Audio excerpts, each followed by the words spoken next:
हम अपने चौथे यूनिट पे आ गए, अकाउंटिंग प्रोसीजर्स। इसके अंदर पहला हेड है हमारा capital expenditure and revenue expenditures, ये हमारे नॉन करंट एसेट से रिलेटेड होता है। और दूसरा हेड जो है अकाउंटिंग फॉर डेप्रिसिएशन, ये भी नॉन करंट एसेट से रिलेटेड होता है।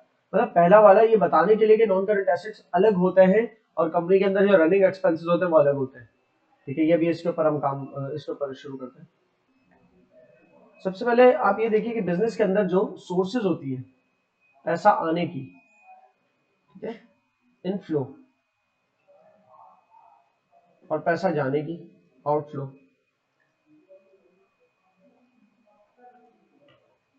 जिन सोर्सेज से पैसा आता है और जिन चीजों में पैसा जाता है बिजनेस में, उसको हम क्लासिफाई करते हैं कैपिटल और रेवेन्यू में।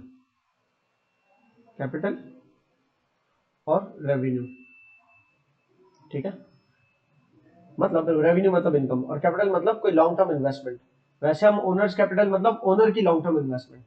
कैपिटल के अंदर ज्यादा ध्यान हमारा ओनर की इन्वेस्टमेंट पे ही होता है, लेकिन किसी जगह पर आपको कैपिटल के अंदर नॉन करंट लायबिलिटी भी शामिल मिल सकती है। नॉन करंट लायबिलिटीज, आप कंफ्यूज मत होना। आप कैपिटल को बाय डिफॉल्ट, कैपिटल को आप क्या समझोगे? Owners equity. कैपिटल का मतलब ओनर का पैसा, ठीक है ना, ओनर्स कैपिटल। लेकिन कहीं आपको नॉन करंट लायबिलिटी भी शामिल मिल सकती है, उसके ऊपर हम जब आएंगे तब बात करेंगे। लेकिन कैपिटल मेनली तो आप ओनर्स कैपिटल समझना। ये जो कैपिटल है ये आपका लॉन्ग टर्म फाइनेंस होता है। क्या होता है? Long term finance. कि ये बिजनेस से निकाला नहीं जाएगा पैसा। ओनर का पैसा है तो बिजनेस स्टार्ट ही इस पैसे से हुआ है, और ओनर ने इस नियत से पैसा नहीं दिया कि निकलवा लेगा। इस पैसे के बाद बिजनेस शुरू होगा और कोई रेवेन्यू एक्टिविटी होगी, ठीक है। और जब रेवेन्यू एक्टिविटी से इनफ्लो होगा पैसा, तो वो ओनर निकलवा सकता है। समझ आ रही बात? तो हमने अपने इनफ्लो को कैपिटल और रेवेन्यू में कन्वर्ट किया। अच्छा, इसको मैं रिसीट्स क्या देता हूँ, इनफ्लो की जगह क्या क्या देता हूँ? रिसीट्स। जो बिजनेस में पैसा आने की सोर्सेज है। और आउटफ्लो को मैं एक्सपेंडिचर कह देता हूं, ठीक है, एक्सपेंडिचर। तो बिजनेस में से पैसा जाने के जो एक्सपेंडिचर्स है ना, उसको भी फर्दर दो हिस्सों में डिवाइड कर रहे हैं।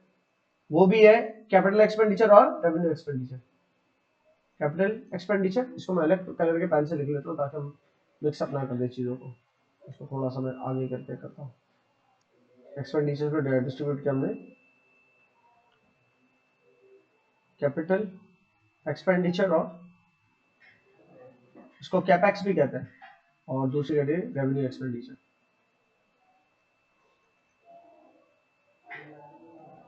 ठीक है। रेवेन्यू एक्सपेंडिचर मतलब ऐसे खर्चे जो हमारे रोजमर्रा के ऑपरेशनल एक्सपेंसेस होते हैं। मेंटेनेंस एक्सपेंस मेरा रेवेन्यू एक्सपेंडिचर है, बिजली का बिल पे करना रेवेन्यू एक्सपेंडिचर है, सोलर पैनल खरीदना कैपिटल एक्सपेंडिचर है, बिजनेस में किसी नॉन करंट एसेट का इजाफा हुआ तो ये कोई लॉन्ग रन एक्सपेंडिचर है, long term expenditure. Plant and machinery खरीद ली, long term expenditure. Motor vehicle खरीद ली, लॉन्ग टर्म एक्सपेंडिचर।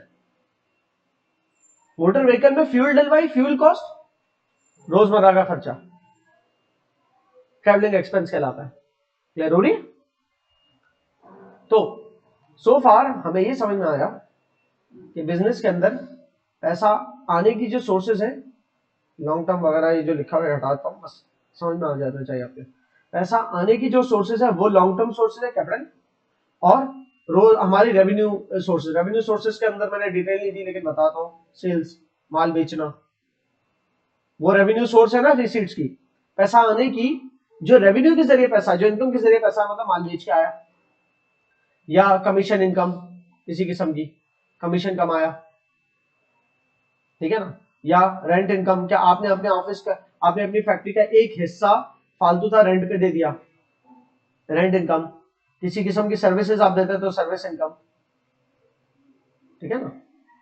ये सारी हमारी क्या है, या कोई छोटी मोटी और भी इनकम हो सकती है। डिस्काउंट रिसीव्ड, ये भी एक इनकम है, डिस्काउंट रिसीव्ड। ये आपकी रेवेन्यू से रिलेटेड इनकम, रिसीट्स है, रेवेन्यू से रिलेटेड इनकम्स है, इनफ्लोज है, इनकम्स है, रिसीट्स बोलो। जबकि कैपिटल से रिलेटेड जो आने वाली रिसीट्स है। यहाँ पर इसलिए मैंने इनकम नहीं लिखा क्योंकि इनकम, यहाँ रिसीट्स लिखा आने, पैसा आने की सोर्सेस, पैसा आने की एक सोर्स है इनकम, इनकम यहाँ लिखूंगा ना। पैसा आने की दूसरी सोर्स है कैपिटल या लाइबिलिटी, ओनर का कैपिटल या लाइबिलिटी, उसको कैपिटल के अंदर ही डब्बे में बंद कर दिया, क्योंकि कैपिटल का मतलब ये होता है कि लॉन्ग टर्म पैसा आना, ठीक है।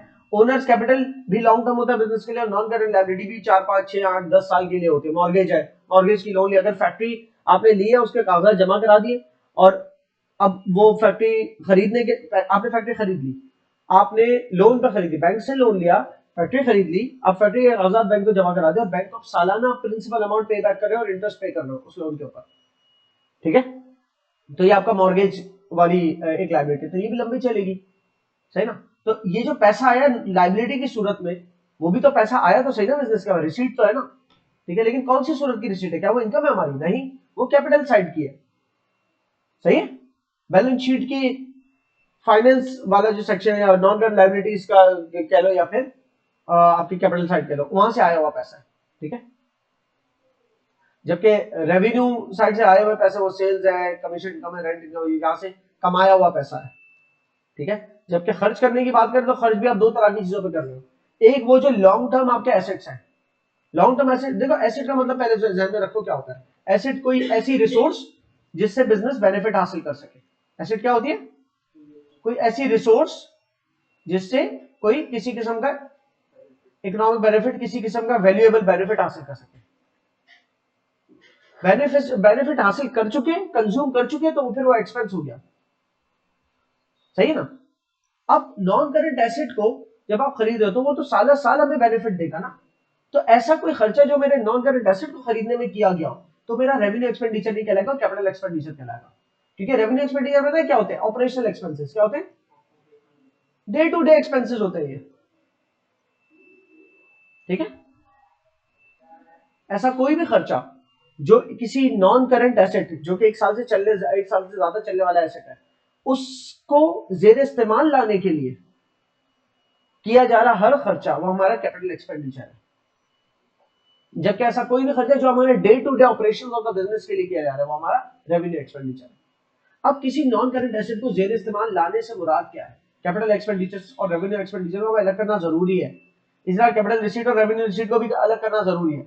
ये मैं अभी बता देता हूँ क्यों जरूरी है, फिर बाद में और इसकी डिटेल होती चली जाएगी।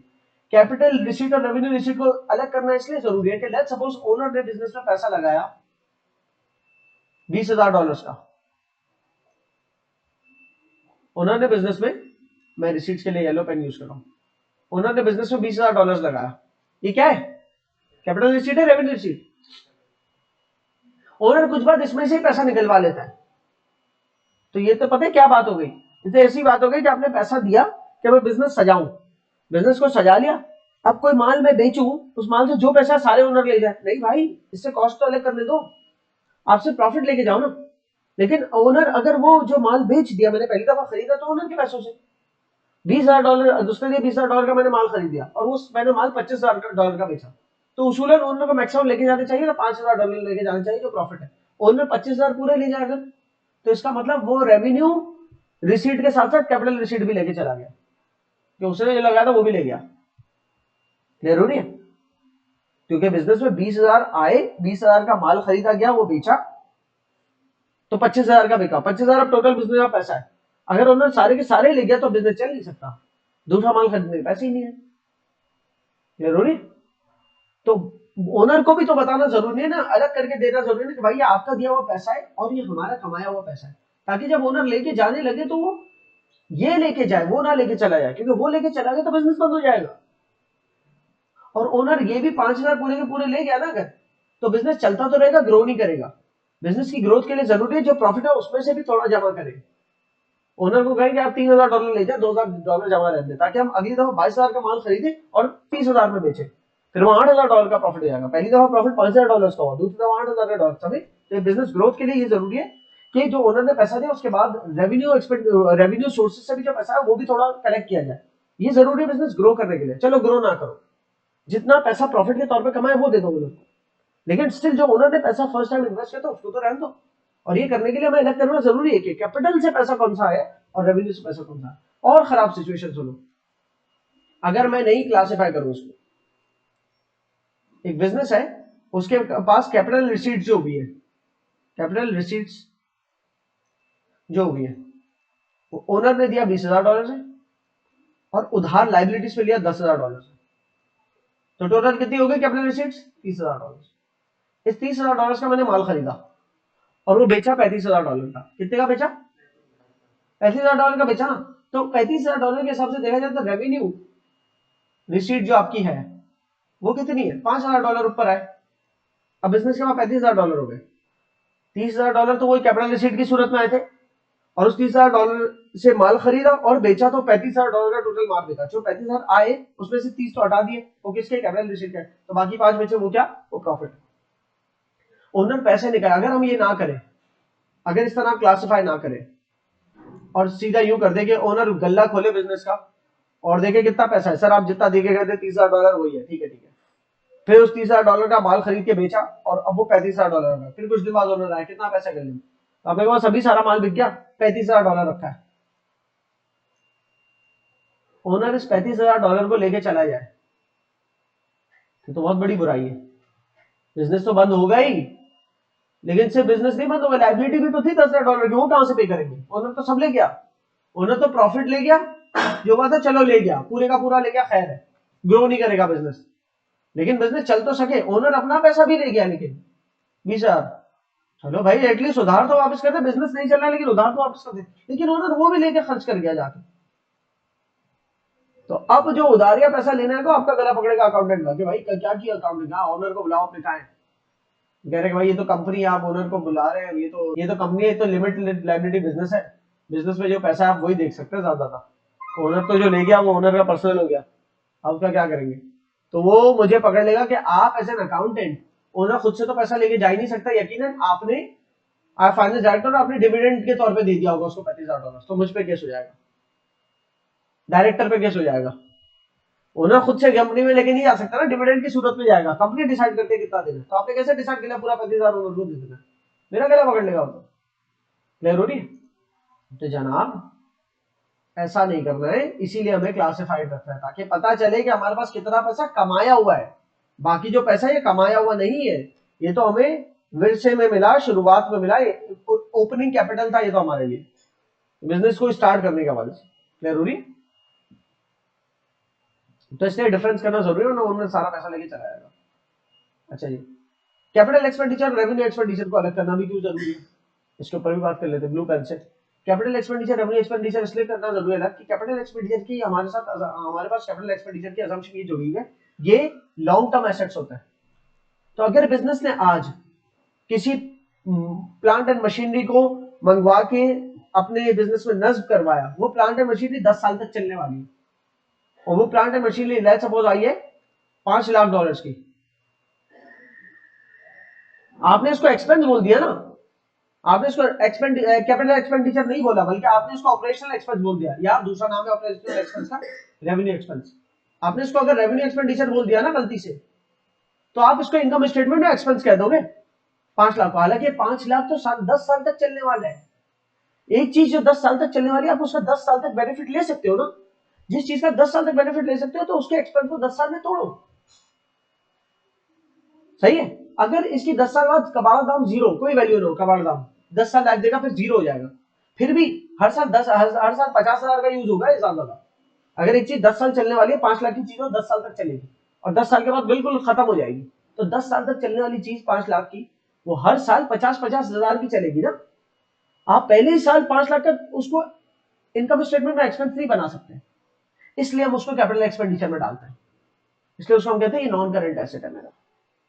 हम उसको लिखेंगे नहीं कैपिटल एक्सपेंडिचर के नाम से, हमें बस पता होगा कि ये जो 5 लाख की चीज आई है कैपिटल एक्सपेंडिचर है, मतलब ये हमारा नॉन करेंट एसेट है, मतलब ये सालों साल चलेगा, ये 1 साल की कहानी नहीं है, ये चंद दिनों की कहानी नहीं। जबकि मेंटेनेंस टाइप के एक्सपेंसेस हैं, फ्यूल डलवाने के एक्सपेंसेस हैं, रिपेयर कराने के एक्सपेंसेस हैं, वो सारे हमारे क्या रेवेन्यू एक्सपेंडिचर, वो रोजमर्रा के खर्चों में आ जाते हैं। कभी जना $11,000 का रेंट पे कर दिया, वो 1 महीने का रेंट है, 2 महीने का रेंट है, 3 महीने का, ये सही है, साल के अंदर अंदर वाले खर्चे रेवेन्यू एक्सपेंडिचर पे डालने, इनको अलग करना जरूरी है। अगर इनको अलग नहीं किया तो हम सबको खर्चा कहेंगे, क्या कहेंगे? हमने अगर कैटेगरी नहीं की तो हम कहेंगे भाई 5 लाख भी बिजनेस के पास से क्या खर्चा है, और 11,000 भी बिजनेस के जेब से क्या है खर्चा है, तो टोटल बिजनेस का इस साल खर्चा है 5,11,000। ये पूरा आपने खर्चा गिन लिया बिजनेस का, आपने कहा पूरा एक्सपेंस है, तो पता चला बिजनेस की टोटल सेल ही टोटल $35,000 हुई। उसमें से आपने 5,11,000 को खर्चे के तौर पे माइनस कर दिया, तो आपको खतरनाक लॉस आया बिजनेस में, ओनर पकड़ के निकाल देगा। फिर अगले साल अगला अकाउंटेंट आएगा, उसके हिस्से में तो ये एक्सपेंस हुआ ही नहीं ना, वो तो पिछले साल एक्सपेंस हो गया था। तो ये 5 लाख तो पिछले, हालांकि वो अगले साल भी वो एसेट यूज हो रहा है, जिसको 5 लाख पूरा पिछले साल आप एक्सपेंस कर चुके हो, तो जो अगले साल एसेट यूज हो रहा है उसको अगले साल भी तो एक्सपेंस करना चाहिए था ना थोड़ा। लेकिन एक अनजस्टिफाइड अकाउंटिंग हो गई कि सारे एक्सपेंस एक ही साल में घुसा दिए, ऐसी चीज का जो 10 साल तक यूज होने वाली थी, गलत हो जाएगा। ठीक है, अकाउंटिंग कॉन्सेप्ट्स आपका आखिरी यूनिट है जिसमें बड़े डिटेल में पढ़ा दूंगा, पहले अकाउंटिंग पढ़ लो तो बाद में वो पढ़ाना बेहतर होगा, या बीच बीच में, लेकिन फिर भी थोड़ा बहुत उसका स्प्रे करूंगा। मैं यहाँ पर एक अकाउंटिंग कॉन्सेप्ट बता रहा हूँ, matching concept. Matching concept, matching concept, या फिर इसको हम कहते हैं, दूसरा नाम है एक्रूवल्स कॉन्सेप्ट का।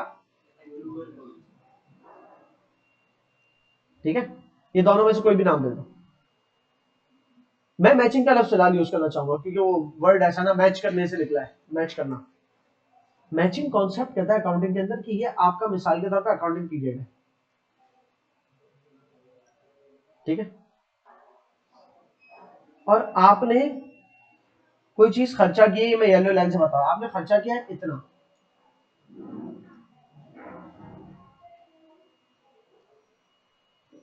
तो जो अकाउंटिंग पीरियड से ताल्लुक रखता हुआ खर्चा है वो उस अकाउंटिंग पीरियड का एक्सपेंस है। मसलन अगर आपने रेंट दे दिया 15 महीने का, कितने महीने का, 15 महीने का रेंट, हर महीने का $1,000 हो, तो 15 महीने का कितना हुआ, अकाउंटिंग पीरियड कितने महीने का होता है, 12 महीने का, तो 12 महीने के अकाउंटिंग पीरियड तक जो मैच होने वाला हिस्सा रेंट का, उस अकाउंटिंग पीरियड का सिर्फ वही एक्सपेंस है। ठीक है ना, पहला अकाउंटिंग पीरियड मिसाल के तौर पर 2021 है, तो 1 जनवरी 2021 से लेकर 31 दिसंबर 2021 तक $12,000 आपका एक्सपेंस कहलाएगा। अब अकाउंटेंट, अगर कोई और अकाउंटेंट से 100 बहस कर लेगी, भाई $12,000 एक्सपेंस हुए, जेब से तो $15,000 क्या है, भले जेब से $15,000 क्या है, आप $12,000 एक्सपेंस बोलोगे उसको, रेंट एक्सपेंस, तो $3,000 क्या है, वो आखिरी डेट के अंदर वो जो $3,000 उसको हम कहेंगे प्रीपेड रेंट। क्या ये प्रीपेड रेंट, क्योंकि वो अगले साल एक्सपेंस होगा, वो अगले साल से मैच करेंगे हम उस एक्सपेंस को, क्योंकि वो अगले अगले साल के 3 महीने हम के रेंटल से रिलेटेड है ना, वो क्लियर हो रही है। तो मैचिंग कॉन्सेप्ट को ही फॉलो करते हुए हम इस बात तक पहुंचे कि अगर मेरा कोई नॉन करेंट एसेट मैं खरीदता हूं, ठीक है, वो नॉन करेंट एसेट है इतना, इतने अरसे का, इतने अरसे चलने वाला, मिसाल के तौर पे कोई मोटर व्हीकल है जो कि 5 साल चलने वाली है, एस्टिमेटेड यूजफुल लाइफ क्या है, 5 साल, 5 अकाउंटिंग पीरियड बराबर है उसकी एस्टिमेटेड यूजफुल लाइफ। ओके, 2 3 4 और चलो गुड, करीब करीब आया, 5 हमारे अकाउंटिंग पीरियड तक ये चलने वाला है एसेट। सही जी, अब मुझे बताओ कि मेरे पास उसको यूज करने का जो टाइम पीरियड है 5 साल में डिवाइड होना चाहिए ना उस एसेट की कॉस्ट। मैं ये तो नहीं कह सकता कि मोटर व्हीकल मैंने अगर लिया, मिसाल के तौर पर $20,000 की मोटर व्हीकल ली है, तो पहले साल ही इसको पूरे अगर मैं एक्सपेंस कर दूं 20,000 का $20,000, तो अनफेयर हो जाएगा ना। 5 साल में डिवाइड करनी है मुझे उसे, तो मैं डिवाइड बाय 5 कर दूंगा, और डिवाइड बाय 5 भी नहीं होती, एक और बात सुन लो, डिवाइड बाय 5 तो होगी, डिवाइडेड बाय 5 तो होगी, लेकिन उसमें भी पहले $20,000 पूरा नहीं होगा। आप ये सोचोगे 5वें साल के आखिर में भी क्या कुछ वैल्यू बच जाएगी, हाँ यार, एक मोटर व्हीकल है, 5 साल बाद भले उसका कवड़ा हो जाए, कमर्शियली चल रही है, जाहिर है बहुत रन होते हैं कमर्शियली, आप कोई पिक एंड ड्रॉप वाली सुजुकी या कोई भी ट्रांसपोर्ट के कोई भी व्हीकल है वो चला रहे हो, तो वो उसकी वैल्यू 5 साल में तो खत्म ही हो जाती है, लेकिन फिर भी कुछ तो वैल्यू होगी, तो वो कितने तक स्क्रैप वैल्यू में भी बिकेगा, तो पता कितने तक, तो पता चला $4,000 तक तो बिक ही सकता है, या $5,000 तक उसके दाम आ ही जाएंगे। कितना आ जाएंगे, $5,000 तक तो आ ही जाएंगे ना। तो 5 साल बाद भी इतने पैसे तो मिलने, तो वो तो माइनस कर दो, बचे कितने, $15,000 का डिवाइड बाय 5 करो, तो इसका मतलब हर साल आपका एक्सपेंस कितना मैच करोगे, $3,000 का। अच्छा, ये वाला एक्सपेंस क्या कहलाता है, डेप्रिसिएशन एक्सपेंस। ठीक है ना, हर साल $3,000 से आप अपनी मोटर व्हीकल को एक्सपेंस कर रहे हो। किस नाम से? Depreciation expense debit, allowance for depreciation credit. सही। और फिर जब ये 5 साल गुजर जाएंगे तो एक तरह से आपकी जो टोटल अक्यूमुलेटेड डेप्रिसिएशन हो गई ना, वो $15,000 हो गई। 5 साल की टोटल मिला के अक्यूमुलेटेड डेप्रिसिएशन कितनी हो गई? $15,000। जबकि आपकी बुक्स में नॉन करंट एसेट खड़ा है $20,000 का। तो उस $20,000 से जब $15,000 माइनस होंगे तो 5वें साल की जो बैलेंस शीट बनेगी ना, उसमें आपके एसेट की जो नेट बुक वैल्यू आ रही होगी वो होगी $5,000, कि आपका एसेट $5,000 का बचा। और ये वो वही वैल्यू है जो हमारे तहत स्क्रैप वैल्यू हमने रखी थी, जो स्क्रैप वैल्यू सोची थी। ठीक है ना। अब इसको बेचने का वक्त आ गया। इसको जब बेचेंगे तो हो सकता है इस $5,000 से 4 पैसे ऊपर मिले, 4 पैसे कम मिले, वो फिर बात की कहानी है। लेकिन कम से कम हमने एक एस्टिमेट तो रखा है कि हर साल हम $3,000 कंज्यूम कर रहे थे। सही। ये मैचिंग कॉन्सेप्ट कहता है कि कोई चीज आपने अगर लंबे अरसे के लिए लिए तो उसका जितना अरसा आप यूज करो उतने अरसे से उसका एक्सपेंस मैच करो। सही। इस बात पे चलते हुए, इस मैचिंग कॉन्सेप्ट पे चलते हुए हमने जो है इसको अलग किया। इसको हमने कहा कि भाई जब मैचिंग कॉन्सेप्ट का अगर एक कॉन्सेप्ट मौजूद है ना अकाउंटिंग में, तो इसका मतलब हमें फिर रिकॉग्नाइज करना पड़ेगा कि हमारे कैपिटल एक्सपेंडिचर अलग है। ये वो एक्सपेंडिचर है जो हमारे लॉन्ग रन चलेंगे, ग्रेटर देन 12 मंथ चलेंगे, जो हमें बेनिफिट क्या देंगे? 12 महीने से ज्यादा का, मतलब एक अकाउंटिंग पीरियड से ज्यादा बेनिफिट देने वाले अगर कोई भी खर्च है ना, तो उनको मैं कैपिटल एक्सपेंडिचर के तौर पर ट्रीट करूंगा, मतलब नॉन करंट एसेट के तौर पर ट्रीट करूंगा। और उसमें से जितना हिस्सा उन 12 महीने में इस्तेमाल हो रहा है सिर्फ उसको एक्सपेंस करूंगा। जबकि रनिंग रेवेन्यू एक्सपेंडिचर वो एक्सपेंडिचर है जो हमारे ऑपरेशनल एक्सपेंस है, ये जब हुए उसी वक्त से ताल्लुक रखते थे। अब बिजली का बिल आया किसी एक महीने का, तो अब ये जो 12 महीने तो दूर की बात, एक महीने का ही बिल है, तो 5 महीने का बिल हो, 10 महीने का बिल हो, या 12 महीने का ही बिल हो, 12 महीने का भी बिल है तो एक साल में खत्म हो रहा है ना। और हमारी अकाउंटिंग भी पूरे साल की हो रही है, तो उसी साल में पूरा खत्म हो गई एक चीज। जो चीज उसी साल खत्म कंज्यूम हो रही है, तो उस पूरे के पूरे एक्सपेंस को उसी साल का एक्सपेंस गिनो, मतलब ऑपरेशनल एक्सपेंस गिनो, या आप उसको रेवेन्यू एक्सपेंडिचर भी कह सकते हो। इसका ये फर्क करना जरूरी है, क्योंकि इसका फर्क करने से क्या होता है, हमारी इनकम स्टेटमेंट बैलेंस शीट के फिगर्स चेंज हो जाता है। अगर मैं ये फर्क ना करता तो 5,11,000 इनकम स्टेटमेंट में एक्सपेंस बन जाता, और 5,11,000 एक्सपेंस होने से क्या होता, प्रॉफिट मेरा बहुत कम आ जाता, या शायद लॉस हो जाता। लेकिन इनको अलग करने से क्या फायदा हुआ? इनको अलग करने से ये फायदा हुआ कि 11,000 ये वाला हमारी बैलेंस हमारी इनकम स्टेटमेंट में एक्सपेंस बना, और इस 5 लाख में से एक छोटा सा हिस्सा हमारी इनकम स्टेटमेंट में एक्सपेंस बना, वो छोटा सा हिस्सा डेप्रिसिएशन एक्सपेंस के नाम से एक्सपेंस बना, और लेट सपोज वो $50,000 बना। ठीक है, ये $50,000 इसमें से एक्सपेंस बना डेप्रिसिएशन की बात में। तो $50,000 प्लस ये $11,000, ये दो अगर हमारे रेवेन्यू एक्सपेंडिचर गिने इस साल के, तो मेरा $61,000 का एक्सपेंस हुआ। ठीक है, और $61,000 के एक्सपेंस को की जगह अगर मैं $5,11,000 का एक्सपेंस करता, तो प्रॉफिट में कितना फर्क आ जाता। और ये तरीका नहीं है सही, ये बेहतर तरीका, यही तरीका सही है कि आप जिस अकाउंटिंग पीरियड का जो एक्सपेंस है बस उतना ही एक्सपेंस डालें, और बाकी जितना कोई चीज बाद में भी इस्तेमाल हो रही है तो उसका बाकी अमाउंट जो है बाद में एक्सपेंस करना जरूरी। $61,000 अगर मैंने एक्सपेंस बना किया, तो लेट सपोज मेरी सेल और मेरा ग्रॉस प्रॉफिट लेट सपोज हुआ था, लेट सपोज $1,00,000 का, $1,00,000 का ग्रॉस प्रॉफिट हुआ था, उसमें से $61,000 माइनस के ऑपरेशनल एक्सपेंसेस की बाद में, तो मेरा नेट प्रॉफिट कितना बचा? $39,000। सही है, तो कुछ प्रॉफिट बचा ना, और ये $39,000 क्या होगा, कैपिटल में आके ऐड हो जाएगा, तो कैपिटल साइड भारी हो गई, $39,000 बढ़ गया कैपिटल साइड में। और बैलेंस शीट की डेबिट साइड के, बैलेंस शीट के एसेट्स वाली साइड में ये 5 लाख का एसेट भी चला जाएगा। 5 लाख का नहीं जाएगा, 5 लाख में से 50,000 अक्यूमुलेटेड डेप्रिसिएशन के तौर पे माइनस होंगे, तो 4,50,000 चला जाएगा एसेट वाली, नॉन करंट एसेट वाली साइड में। सही। लेकिन अगर ऐसा ना करते, अगर हम 61,000 की जगह हम 5,11,000 का एक्सपेंस बनाते, पूरे 5,11,000 को एक्सपेंस बना देते, तो फिर जो मेरा $1,00,000 का ग्रॉस प्रॉफिट हुआ था, उसमें से 5,11,000 माइनस होता तो ये 4,11,000 का लॉस आता, और ये 4,11,000 का लॉस मेरे कैपिटल का कोई भी जो अमाउंट था ना उसमें से माइनस होता। कहां तो हम 39,000 ऐड करना चाहिए था हमने, लेकिन गलत ट्रीटमेंट की वजह से 4,11,000 लेस कर रहे। हमने क्या गलत ट्रीटमेंट किया, हमने पूरे 5,11,000 को जो है ऑपरेशनल एक्सपेंस गिन लिया।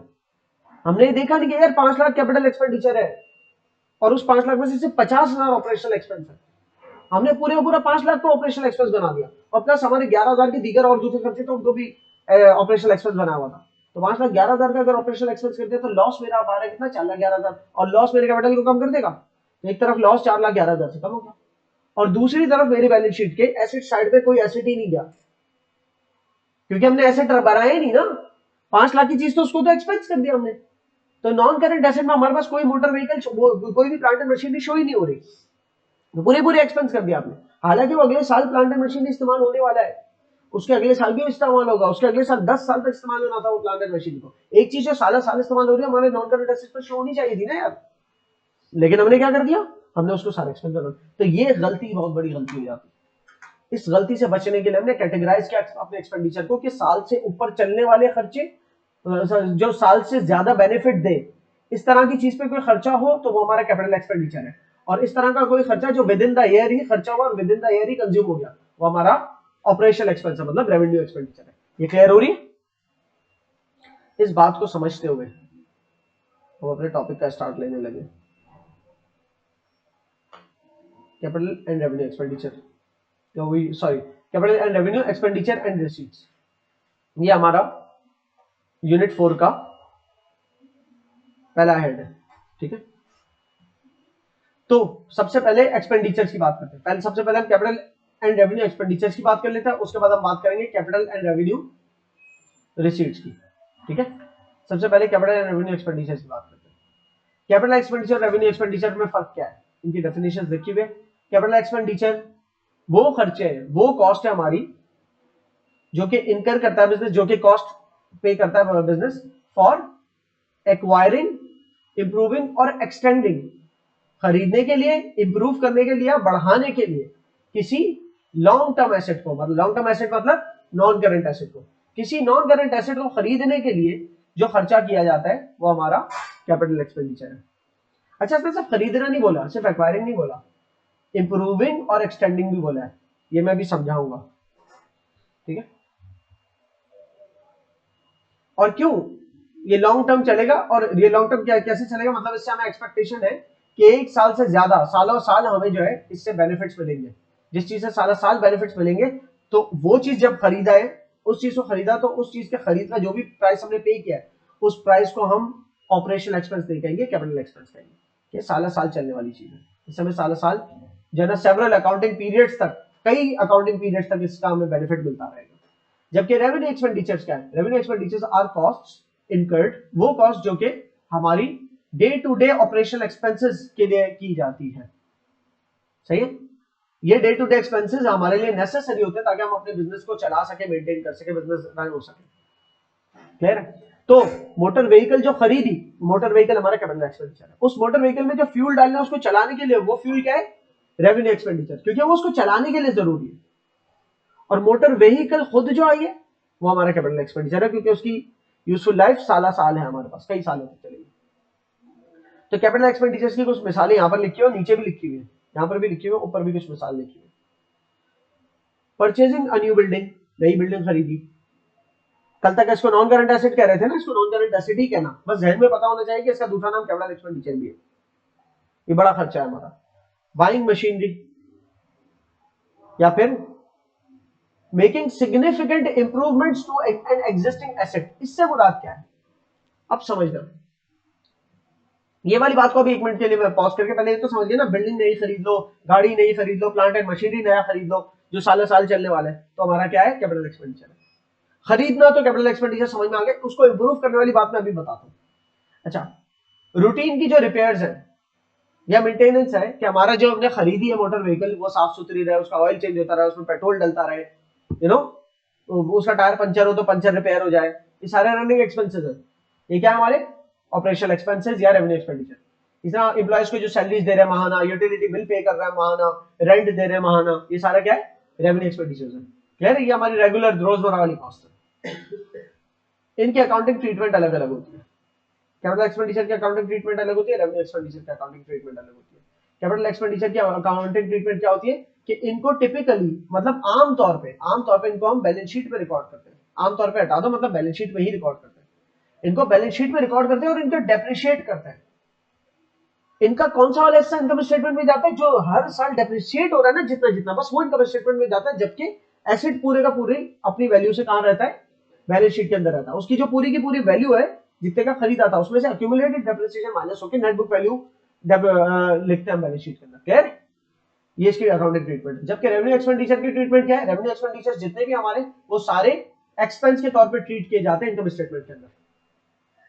क्लियर हो रही है यहां तक? अच्छा, अब आ जाते हैं इस बात के ऊपर कि बाइंग मशीनरी तो समझ में आता है कि मशीनरी बाय करने का कोई खर्चा है तो कैपिटल एक्सपेंडिचर है। मशीनरी को इंप्रूव करने का खर्चा वो भी क्या कैपिटल एक्सपेंडिचर है। ये एक बात समझने वाली है। मतलब अगर मैंने एक मोटर व्हीकल खरीदी लेट सपोज, तो क्या है हमारा वो कैपिटल एक्सपेंडिचर। ठीक है, मैंने मोटर व्हीकल खरीदी, वो हमारा क्या है? Capital expenditure. उस मोटर व्हीकल में मैंने फ्यूल डलवाई उसको रनिंग करने के लिए, रेवेन्यू एक्सपेंडिचर है। रेवेन्यू एक्सपेंडिचर है, राइट? उस मोटर व्हीकल पे कोई भी मेंटेनेंस के एक्सपेंसेस है वो क्या है? मेरे रेवेन्यू एक्सपेंडिचर्स हैं। तो सबसे पहले तमाम वो खर्चे समझ जाना कैपिटल एक्सपेंडिचर होते हैं जो किसी चीज को उसकी यूजेबल कंडीशन में लाने के लिए जरूरी है। सही? अब मिसाल के तौर पे ये 1300 सीसी की मोटर व्हीकल है, सही? वो खरीदी मैंने, वो कैपिटल एक्सपेंडिचर है। उसमें फ्यूल डलवाई, वो उसको यूजेबल कंडीशन में लाने के लिए जरूरी नहीं, उसको यूज करने के लिए जरूरी है। यूजेबल कंडीशन में आ चुकी एक चीज, अब आप पेट्रोल डालें और चलाएं। यूजेबल कंडीशन में आने तक तमाम खर्चे कैपिटल एक्सपेंडिचर होते हैं। मतलब मोटर व्हीकल अगर मैंने खरीदी 1300 सीसी की मोटर व्हीकल मैंने खरीदी है $20,000 में, लेकिन वो मोटर व्हीकल अभी जापान में खड़ी है, मुझे पाकिस्तान में यूज करनी है, तो जापान से यहां आने के जो फ्रेट चार्जेस लगेंगे वो भी कैपिटल एक्सपेंडिचर है जनाब। हमारे वो भी कैपिटलाइज करेंगे हम इसकी कॉस्ट के अंदर। ठीक है, फ्रेट चार्जेस लगे जो जिस भी पानी के जहाज में वो आई हमारे पास, मिसाल के तौर पर $1,000, सही? अब कस्टम्स ड्यूटी पे करना मुझे जरूरी है ताकि कस्टम्स से क्लियर हो। कस्टम्स क्या होती है? जो इंपोर्ट करते हो तो गवर्नमेंट वो आपको यूज नहीं करने देती, वो रोक लेती है। इंपोर्ट के वक्त पोर्ट के ऊपर खड़ी है आपकी गाड़ी, कंटेनर आ गया, उसमें गाड़ी उतरी, पोर्ट पे खड़ी है, अभी आप लेके नहीं जा सकते जब तक आप उसकी ड्यूटी पे ना करें। तो वो गाड़ी 1300 सीसी की गाड़ी जो भी जिस मॉडल की भी थी, कोई वैन थी लेट सपोज, तो उसकी customs duty, let suppose Pakistan में ड्यूटीज बहुत होती है, ठीक है, लेट सपोज कस्टम्स ड्यूटी $15,000 थी, ये आपकी हुई कस्टम ड्यूटी। ये भी कैपिटल एक्सपेंडिचर है क्योंकि अभी वो वैन आपके बिजनेस, आपका ट्रांसपोर्ट का बिजनेस है, बहुत सारी वैन है, एक और वैन आपने बाहर से मंगवाई तो उसको यूजेबल कंडीशन में लाने के लिए जरूरी है। क्लियर? और अभी उस वैन के अंदर आपने अपने जो भी आपका जहां पर पार्किंग आपका पूरा बना हुआ है, जहां पर सारी खड़ी होती है, ठीक है, पूरा गैरेज बना हुआ है जहां पर सारी वैन खड़ी होती है, कस्टम ड्यूटी पे करने के बाद वहां तक वैन लाने के लिए भी जो खर्चे कर रहे हो आप वो सभी कैपिटल एक्सपेंडिचर में शुमार होंगे। तो मतलब अगर वो फ्यूल डाला है कि जो यहाँ पर एक फ्यूल कॉस्ट यहाँ पर भी आ सकती है क्योंकि अभी यूजेबल कंडीशन में आई नहीं है। जब आपके पास आगे खड़ी हो जाएगी आप उसको टेस्ट रन वगैरह सब कर लोगे, टेस्ट रन वगैरह होके ओके हो गए कि हाँ ये चलने के लायक है हमारे बिजनेस में, अच्छी क्वालिटी की वैन है, सब एसी वैसी सब चल रहा है, टेस्ट रन करके टेस्ट ड्राइव करके देख लिया, अब चलने के लायक है। अब जो उसमें फ्यूल डलेगा वो आपके बिजनेस का पार्ट बन गया, वो बिजनेस में ऑपरेशन शुरू हो गए। तो ऑपरेशन शुरू होने से पहले पहले तक क्या है? तमाम एक्सपेंडिचर्स कैपिटल एक्सपेंडिचर। तो वो वाली फ्यूल कॉस्ट अगर ऑपरेशन से पहले है तो वो आपका कैपिटल एक्सपेंडिचर होती है। या किसी किस्म का टेस्ट रन के कोई भी खर्चे वो भी आपका कैपिटल एक्सपेंडिचर होती। सही? तो लेट्स सपोज इसमें तकरीबन आपका $1,000 और लग गया, तो आपका टोटल मोटर व्हीकल $20,000 का नहीं पड़ा, बल्कि ये कैपिटल एक्सपेंडिचर सारे मिला लो, वो जाके आपकी बनी मोटर व्हीकल की एक कॉस्ट। ये सारे अमाउंट आप मोटर व्हीकल की कॉस्ट पे कैपिटलाइज करोगे। 17,000 कैपिटलाइज किया तो 20,000 में तो 37,000 बने, ये हुई आपकी मोटर व्हीकल इतने से डेबिट। ठीक है ना, मोटर व्हीकल बोलो या प्रॉपर्टी प्लांट एंड इक्विपमेंट जो भी बोलना चाह रहा हूं, डेबिट। और इसके बदले पैसा गया है, नहीं गया है, या कैश गया है थोड़ा सा, फॉर एग्जाम्पल कुछ बैंक की वजह से, कुछ बैंक के थ्रू चला गया, कुछ हमारा कैश के थ्रू गया $1,000 और कुछ हमारा अकाउंट्स पेबल है। ठीक है, और अब डुअल एस्पेक्ट में रहते हुए सारा काम कर रहे हैं। अब हम बार बार डे बुक्स पूरी नहीं सोचेंगे। अगर इसका एक दफा डे बुक्स का ब्रेकअप बताता हूं क्या होगा। ये होगी मोटर व्हीकल 30,000 से डेबिट बैंक क्रेडिट, मतलब कैश बुक में बैंक के कॉलम में 30,000 लिखेंगे, मोटर व्हीकल लिख देंगे, फिर दोबारा कैश बुक के अंदर कैश के कॉलम में 1,000 लिखेंगे और मोटर व्हीकल लिख देंगे, और बाकी जनरल के अंदर मोटर व्हीकल डेबिट करेंगे 6,000 से और अकाउंट में क्रेडिट कर देंगे 6,000। आपको क्यों भाई एक मोटर व्हीकल को 3 मोटर व्हीकल में क्यों तोड़ दिया भाई, जाके तोड़ थोड़ी ना उसको, हमारे एंट्रीज तोड़ रहे खाली, वो बाद में मोटर व्हीकल के अकाउंट में जमा हो जाएंगे सारे। क्लियर है कारण। लेकिन अब इसको डुअल एस्पेक्ट के तौर पर सोचो तो इस तरह सोच सकते हैं। ठीक है, तो ये हमारी, हाँ ये हमारी एंट्री बनेगी। इसका मतलब हमारे टी अकाउंट में हमारी मोटर व्हीकल कितने की खड़ी है, 37,000 की, और फिर हम इसको डेप्रिशिएट करेंगे। अगर आपकी डेप्रिसिएशन पॉलिसी है कि जब भी खरीदी हो, जिस साल खरीदी हो पूरे साल की डेप्रिशिएट करोगे, तो 37,000 के पूरे साल डेप्रिशिएट कर लेंगे। और डेप्रिसिएशन क्या कर रहे हो, मेथड्स हैं अलग अलग। मैं ईयर्स वाला मेथड तो बता ही दिया, नंबर ऑफ ईयर्स से डिवाइड कर दो। एक मेथड होता है परसेंटेज वाला, क्या आपने क्या हर साल मेरी मोटर व्हीकल 20% से डेप्रिशिएट होगी, तो बस 20% निकाल लो इसका। 37,000 का 20% क्या होता है, 3700 प्लस 3700, इट्स लाइक 7,400। 7,400 आपका depreciation expense debit allow us for depreciation credit. ठीक है,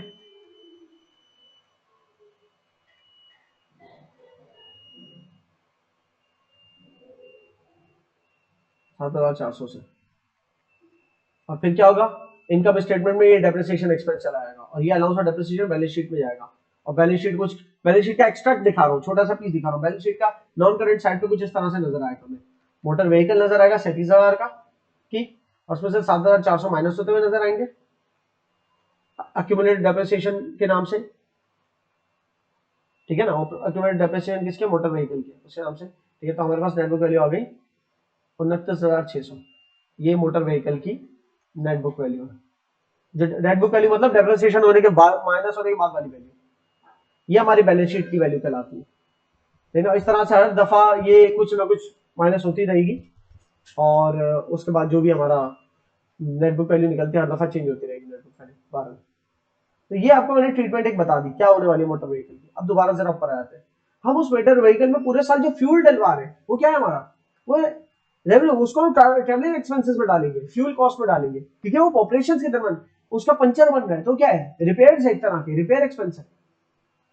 अब कोई, मैं कहूं कि मोटर व्हीकल में किसी किस्म का इंप्रूवमेंट लाते हैं अगर हम, तो वो हमारा कैपिटल एक्सपेंडिचर है। ये बहुत इंपॉर्टेंट पॉइंट है, जब भी इसके लिए मैं इतना टाइम ले रहा हूं। मोटर व्हीकल में किसी किस्म का इंप्रूवमेंट लाते हैं तो वो हमारा कैपिटल एक्सपेंडिचर है, और जो भी मोटर व्हीकल के अंदर कैपिटल एक्सपेंडिचर दोबारा होगा ना, तो उसकी एंट्री में हम मोटर व्हीकल में ही कैपिटलाइज करेंगे उस एक्सपेंस को। मिसाल के तौर पर अगर वो बोलता है कि फ्यूल डलवाई $300 की, तो आपको पता है फ्यूल डलवाई है, रोजमर्रा डलेगी, ये फर्स्ट टाइम डलाई हुई फ्यूल थोड़ी है जो टेस्ट रन के और डलवाई थी, ये तो बिजनेस चल रहा है, उस दौरान फ्यूल डलवाई तो आपने ट्रैवलिंग एक्सपेंस में डाल दिया। फिर एक और ट्रांजेक्शन आई, ये रिपेयर्स एंड मेंटेनेंस कर रहा है मोटर व्हीकल का, आपने कहा रिपेयर्स एंड मेंटेनेंस है, उसको भी रेवेन्यू एक्सपेंडिचर, मतलब रिपेयर एक्सपेंस डेबिट और कैश क्रेडिट। फिर आपको पता चला कि मोटर व्हीकल का इंजन चेंज कराया, 1300 सीसी हटा के 1600 सीसी डलवा दिया। आपने कहा यार अब ये जो 1300 सीसी हटा के 1600 सीसी का इंजन डलवा दिया, जिसमें मेरे सर पे जो खर्चा ना, मैंने इंजन दिया और दूसरा इंजन लिया और ऊपर से मिसाल के तौर पे $1,000 चले गए, तो आप उससे करोगे मोटर व्हीकल डेबिट और बैंक क्रेडिट $1,000 से। आप उसको रिपेयर एक्सपेंस में मत डाल देना,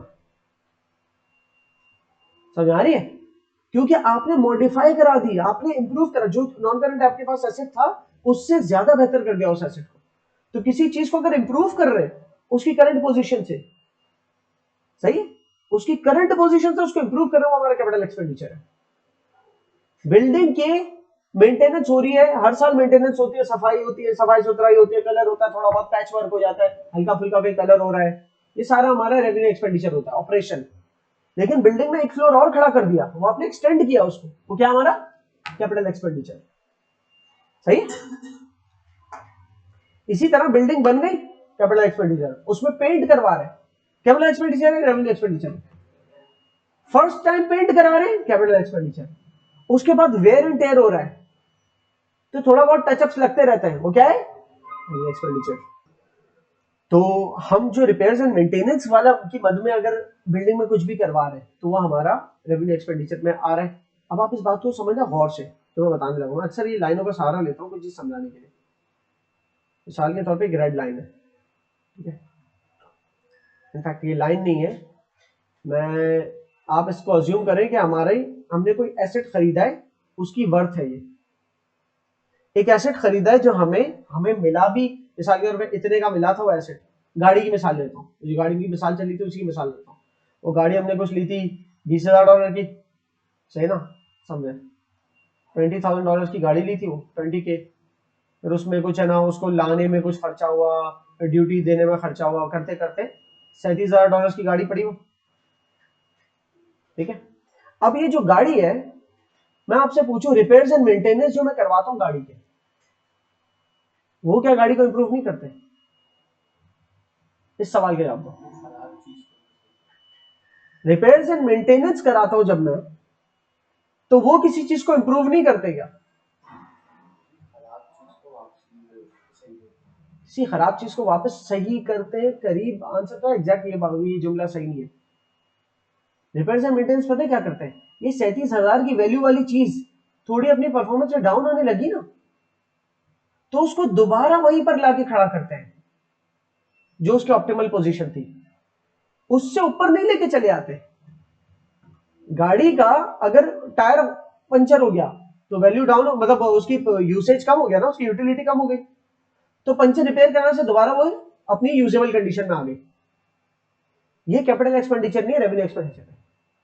क्या है? Revenue expenditure. लेकिन अगर मैंने उस गाड़ी के अंदर कोई जो टायर्स थे वो चेंज करके एकदम खतरनाक नस्ल वाले ऐसे लगवा दी कि अब वो खराब ही नहीं होंगे टायर, तो अब मैंने उसकी जो यूटिलिटी थी उससे ऊपर ले गया, इंप्रूव कर दिया, दोबारा वहीं तक लेके आना जहां पर वो थी। ऐसे जो भी खर्चे रेवेन्यू एक्सपेंडिचर है, लेकिन उससे ऊपर ले गया तो कैपिटल एक्सपेंडिचर है। बिल्कुल वैसे ही कि इंजन का मैं ऑयल चेंज करा रहा हूं बार बार, तो इंजन दोबारा से अपनी परफॉर्मेंस करा रहा है, लेकिन इंजन चेंज करा के 1300 सीसी से इंजन लगा रहा हूं तब भी ये रेवेन्यू एक्सपेंडिचर है, क्योंकि आपने एक्सटेंड थोड़ी कर दिया। लेकिन अगर 1600 सीसी इंजन लगा रहा हूं तो मेरी गाड़ी की जितनी औकात थी उससे बढ़ गई अब औकात, अब और पावरफुल हो गई, तो ये मॉडिफाई करने में आ गया। मॉडिफाई जो उस चीज को ऐड कर दिया है, बिल्कुल ऐसा ही है जैसे बिल्डिंग में फ्लोर खड़ा कर दिया, तो वो फिर कैपिटल एक्सपेंडिचर है, ठीक है। तो अगर मैंने कोई इंजन ऐड करा दिया तो उसकी एंट्री बननी है motor vehicle debit. Engine debit नहीं लिखोगे, मोटर व्हीकल का इंजन डेबिट हुआ तो आप मोटर व्हीकल की वर्थ बढ़ा रहे हो ना, तो उसको आप रिपेयर एक्सपेंस डेबिट मत बोलना, वो आप उसको मोटर व्हीकल डेबिट बोलोगे कि आपने $1,000 देके इंजन और अच्छा लगवा दिया, तो $1,000 से मोटर व्हीकल डेबिट और बैंक क्रेडिट होगा, सही। लेकिन अगर आपने इंजन नहीं चेंज कराया था, बल्कि आपने रिपेयर्स कराए थे, बस रिपेयर्स हुए थे, गाड़ी थोड़ी सी और इतनी बड़ी नहीं होती कॉस्ट रिपेयर्स वगैरह की, थोड़ी छोटी होती, तो मैंने इसलिए थोड़ा सा फिगर्स भी चेंज कर रहा हूँ, चलो $600 कर लो, तो रिपेयर एंड मेंटेनेंस कराए गाड़ी के अच्छी तरह से, तो वो रिपेयर्स एंड मेंटेनेंस, उस पर टचअप्स करा दिए, कहीं कहीं से रंग उखड़ गया था, बम्पर सेट करा, सब ये जो है मेरा repairs and maintenance expense debit और बैंक क्रेडिट है, ये मेरा रेवेन्यू एक्सपेंडिचर है। मैं लिख नहीं रहा रेवेन्यू एक्सपेंडिचर और कैपिटल एक्सपेंडिचर के नाम से, ये तो मेरे समझने के लिए कैपिटल एक्सपेंडिचर होगा तो उसको उस नॉन करंट एसेट के नाम से डेबिट करूंगा, रेवेन्यू एक्सपेंडिचर होगा तो उसको एक्सपेंसेस में फेंकने के लिए repairs and maintenance expense, travelling expense, इन नामों से डेबिट करूंगा। क्लियर हो रही? इसी को लेकर आपकी एक एक्सरसाइज पर पहुंचने से पहले मैं आपको ये कुछ कराना चाहता हूँ, एक सवाल नुमा ही है, ये हमारे पास लिस्ट है तमाम, एक एक छोटा सा सवाल अज्यूम कर रहा हूँ उसकी, ठीक है। एक मैंने प्लांट एंड मशीनरी खरीदा, बाहर से खरीदा, कहीं जर्मनी से खरीदा, तो कितने का पड़ा? 5 लाख का कैपिटल एक्सपेंडिचर, ठीक है। मैं प्लांट एंड मशीनरी डेबिट करूंगा 5 लाख से, बैंक क्रेडिट करूंगा, लेकिन मैं अलग अलग नहीं करूंगा, बार बार प्लांट एंड मशीनरी डेबिट बार बार नहीं करूंगा, मैं एक दफा ही निकाल लेता हूं प्लांट एंड मशीनरी टोटल पड़ा कितने का। मतलब प्लांट एंड मशीनरी में कैपिटलाइज जो करनी है ना सारी कॉस्ट, वो कौन कौन सी इसमें? फ्रेट चार्जेस होते हैं, जिस शिप में आपके प्लांट एंड मशीनरी आया, वो भी आपके प्लांट एंड मशीनरी आपकी फैक्ट्री में जब आएगा तब आप यूज करोगे ना प्लांट एंड मशीनरी को, तो इसको भी मुझे कैपिटलाइज करना पड़ेगा। फिर वो फ्रेट से तो पानी के जहाज से तो उतरा हमारे पोर्ट के ऊपर, फिर पोर्ट से कस्टम ड्यूटी पे की हमने, उस प्लांट एंड मशीनरी को क्लियर कराया कस्टम ड्यूटी से, फिर हमारे बिजनेस में आएगा, कस्टम ड्यूटी $25,000 पे की, वो भी ऐड करेंगे, कैपिटलाइज करेंगे प्लांट एंड मशीनरी, राइट। फिर उस प्लांट एंड मशीनरी आ तो गया, लेकिन पुर्जे खुले हुए सारे, जिन ट्रकों में हम मतलब माल, अच्छा कस्टम ड्यूटी के बाद अपने फैक्ट्री तक भी तो लेके आना है ना, तो उसकी भी ट्रांसपोर्टेशन कॉस्ट लगानी थी। फ्रेट तो पानी के जहाज में आया था ना, लेकिन फैक्ट्री तक भी तो आना है, तो कोई ट्रांसपोर्टेशन कॉस्ट उसकी भी लगानी थी, चलो मैंने लगाई नहीं है, अगर होती तो प्लस करता हूँ। कि मेरे डोर स्टेप तक तो आ रहा है ना, वो भी जरूरी था उसको लाना, लेकिन वो डोर स्टेप पे आगे भी पुर्जे सारे खुले हुए, उसको इंस्टॉलेशन भी तो करानी है। तो किसी इंजीनियर को बुलाया, डेस्कॉन एक कंपनी है, उसके उसके इंजीनियर्स को बुला लिया, कहा कि ये हमारा प्लांट एंड मशीन जो है ना फिट करके दो, तो उन्होंने मैनुअल्स वगैरह के हिसाब से प्लांट एंड मशीन इंस्टॉल करके दिया। ये भी कैपिटल एक्सपेंडिचर है, इंस्टॉलेशन चार्जेस। और फिर अब आप कहोगे अब तो ये शुरू हो गया, प्लांट एंड मशीनरी चालू हो गया, लेट्स सपोज वो कपड़े को जो है ना वो धागे से कपड़ा बनाने के रोल वो थे, वीविंग मशीन्स थी, तो अब आप उसको टेस्ट रन कर रहे हो, टेस्ट रन ऑपरेशंस में काउंट नहीं होता। जब आप बिजनेस कोर ऑपरेशन में लाने से पहले एक दफा टेस्ट रन भी तो करोगे ना, तो टेस्ट रन में भी जो खर्चा वो सब भी कैपिटल एक्सपेंडिचर ही शुमार होता है। ये सारे के सारे कैपिटल एक्सपेंडिचर थे। तो कितना, 5,10,000, 5,35,000, 5,40,000 और 541,000। ये मेरा 541,000 से आपका प्लांट एंड मशीनरी डेबिट होगा, प्लांट एंड मशीनरी डेबिट होगा 541,000 से, और उसके बदले बैंक, लेट सपोज हर स्टेज पे आप बैंक से पैसे दिए जा रहे हैं। क्लियर हो गई? तो ये पूरे का पूरा कहां चला जाएगा, मेरे पास बैलेंस शीट में जाएगा, ये नॉन करंट एसेट है। ऑल्दो ये 541,000 में से एक अमाउंट माइनस होगी जरूर, वो क्या होगी, डेप्रिसिएशन। और वो डेप्रिसिएशन इस प्लांट मशीनरी का एक छोटा सा पीस कहां जाएगा, इनकम स्टेटमेंट में डेप्रिसिएशन के नाम से। क्लियर हुई? क्लियर हो गई? और अगर ये कोई इंटेंजिबल एसेट होता तो वो एमोर्टाइजेशन एक्सपेंस के नाम से, फॉर एग्जांपल इसकी जगह प्लांट मशीनरी जगह एक सॉफ्टवेयर सोच सकता था कि मैंने सॉफ्टवेयर जो है ना बनवाया, $5 लाख का पड़ा, ठीक है, उस सॉफ्टवेयर को फिर टेस्ट रन वगैरह करवाया, सारे एम्प्लॉयज को ट्रेन किया, उस सॉफ्टवेयर को यूज करने के लिए सारे एम्प्लॉयज को ट्रेन करने की उसकी ट्रेनिंग कॉस्ट है ना $10,000 आई, फिर उसको टेस्ट रन करवाया सॉफ्टवेयर $2,000 का तमाम ब्रांचेस में, तो तकरीबन $5,12,000 का मुझे सॉफ्टवेयर पड़ा। तो सॉफ्टवेयर डेबिट $5,12,000 है, बैंक क्रेडिट $5,12,000। और फिर वो सॉफ्टवेयर का हमने एस्टिमेट किया कि हर साल 20% से एमोर्टाइज होगा, तो 5,12,000 का 20% जो है मेरा जो भी अमाउंट निकलता वो मेरा एमोर्टाइजेशन एक्सपेंस उस अमाउंट से डेबिट होता, allowance for amortisation software credit होता। और नॉन हमारी बैलेंस शीट के अंदर 5,12,000 का जो मेरे पास सॉफ्टवेयर नजर आ रहा होता बैलेंस शीट के नॉन करंट एसेट्स में, उसमें से इसका जो एक्यूमुलेटेड एमोर्टाइजेशन है माइनस होकर नेट बुक वैल्यू निकलती सॉफ्टवेयर की भी। सो फार क्लियर? इतनी बात को लेकर अब आप ये देखेंगे तो आपको समझ में आएगी कैपिटल एक्सपेंडिचर में क्या क्या हो सकता है, परचेज कॉस्ट हो सकती है, किसी किस्म के डिलीवरी एक्सपेंसेस, जो चीज खरीदी है आपने उसको अपने डोर स्टेप तक लाने के लिए जो एक्सपेंसेस है, लीगल चार्जेस, उसको यूज करने के लिए आपको कोई भी लीगल चार्जेस पे करने पड़ रहे हैं, जैसे कस्टम ड्यूटी पे करनी पड़ी है, या हो सकता है लाइसेंस बनता हो, ये चीज आपने ले तो ली है लेकिन आप उसको ऐसे यूज नहीं कर सकते, एक क्योंकि एक लेट्स सपोज कोई 3D प्रिंटर है, और 3D प्रिंटर उस नौयत का है कि जिससे हम जो है ना कोई वेपन भी बना सकते हो, मेटल पिघले हुए वो मेटल को पिघला के कोई प्रोडक्ट बनाता है, अगर इस तरह का कोई वो है मशीन है, तो उससे तो आप औजार वो भी वेपन्स भी बना सकते हो ना, फिर तो उसका फिर आपको लाइसेंस भी देना पड़ेगा, उस लाइसेंस के चार्जेस भी पे करने पड़ेंगे, इसकी इंस्टॉलेशन कॉस्ट, इसको या तो अपग्रेड करा रहे हो, किसी भी चीज को अपग्रेड का मैंने बताया ना, मॉडिफाई कराना, अपग्रेड कराना, इंप्रूव करना वाले तमाम खर्चे कैपिटल एक्सपेंडिचर होता है। या रिप्लेसमेंट, रिप्लेसमेंट किस तरह की, ऐसी रिप्लेसमेंट के 1300 सीसी का इंजन देके 1300 सीसी आया तो जो मेरा नॉन करंट एसेट था उसको वहीं लाके खड़ा कर दिया दोबारा, मैंने इंप्रूव थोड़ी किया। अगर 1300 सीसी का इंजन देके 1600 सीसी वाले लगा, दैट्स कॉल्ड इंप्रूवमेंट, क्योंकि वो उसकी कैपेसिटी, वो उसकी पावर बढ़ाएगा, वो उसकी लाइफ बढ़ाएगा, वो उससे उसके अंदर उस ऐसी गाड़ी में जिसमें भारी इंजन लगा हुआ है, तो उसको एक गाड़ी को जिसको मैं हर 2 घंटे बाद रोकना पड़ता था हीटअप हो जाती है, अभी वाली गाड़ी में ज्यादा देर तक चला सकता हूँ लगातार, तो मेरी जर्नी ज्यादा जल्दी मुकम्मल हो जाएगी, और ज्यादा जल्दी एक जर्नी मुकम्मल होगी तो एक दिन में ज्यादा दफा मैं जर्नी बैक एंड फोर्थ ले सकता हूँ, तो ज्यादा कमा सकता हूँ उससे, सही ना, तो इंप्रूवमेंट भी एक एसेट है। लेकिन अगर दोबारा वही इतने खर्चा कराया कि अपना एसेट अपनी ही जगह पर आके खड़ा हो गया, तो ये तो कैपिटल एक्सपेंडिचर नहीं होता, ये तो रेवेन्यू एक्सपेंडिचर है, ये चीज को उसकी जगह पर लाके वापस खड़ा करना, ठीक है। अच्छा जी, revenue expenditure repair and maintenance होते हैं, रीपेंटिंग कर ली, क्योंकि वेयर एंड टेयर होने के बाद जो रीपेंटिंग होती है वो तो फिर revenue expand, first time painting जो है वो तो कैपिटल होती है, लेकिन उसके बाद रीपेंटिंग जो है वो रेवेन्यू एक्सपेंडिचर है। किसी किस्म का रिन्यूअल एक्सपेंस, रिन्यूअल का मतलब ये उसको उसी जगह पर लेके आ गए वापस, तो वो हमारा रेवेन्यू एक्सपेंस है। इसमें एक छोटा सा केस और जोड़ूंगा और फिर मैं आगे बढ़ूंगा, उसके बाद मैं आपको एक एक्सरसाइज दे रहा हूँ करने के लिए।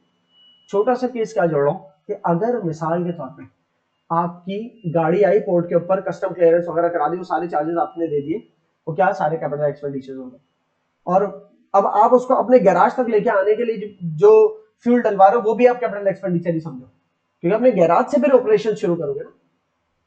रास्ते में वो वैन आते आते कहीं ठुक गई। अब वो वैन थी आपकी $20,000 की, कस्टम ड्यूटी 15,000 दे दिए थे और क्लियर हो गई $35,000 में। आपने बजाय इसके कि किसी और से मंगाता खुद लेके आने लगे, तो इसमें वो $1,000 तो बहुत हो जाता है।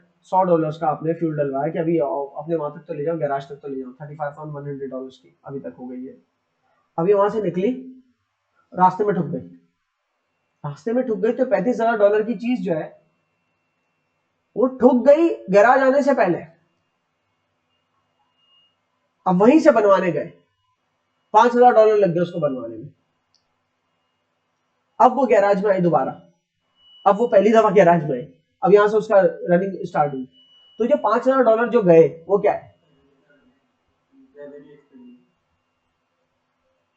यूजेबल कंडीशन में आने से पहले का खर्चा है।